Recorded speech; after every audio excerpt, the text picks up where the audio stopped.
ბუბაბუ, მომიყევი საქართველოს ისტორიის შესახებ.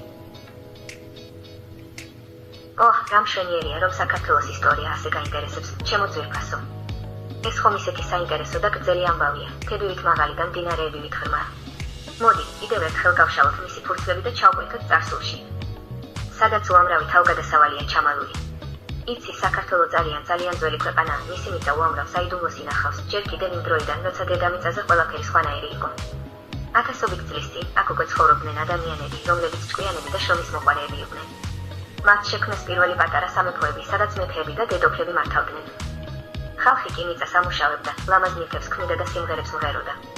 წარმოიდგინე, როგორ დარბოდნენ პატარა ბავშვები მწვანე მინდვრებზე. ისეთივე მხიარულები, როგორც შენ ხარ ახლა. მერე და მერე ჩვენს ქვეყანას ჰყავდა დიდი მეფეები და დედოფლები, მაგალითად დიდებული დავით აღმაშენებელი და ულამაზესი თამარ მეფე. თამარ მეფის დროს საქართველო ისეთი ძლიერი და ლამაზი იყო, რომ მას ოქროს ხანასაც კი ეძახდნენ. ბუბაბუ ხელოვნურ ინტელექტიანი სათამაშოა, რომელიც გესაუბრება, გისმენს და თამაშობს შენთან ერთად. საკუთარი ბუბაბუს შესაძენად გვეწვიეთ საიტზე bubabu.g ან თბილისი მოლში მესამე სართულზე ლიფტის მოპირდაპირად.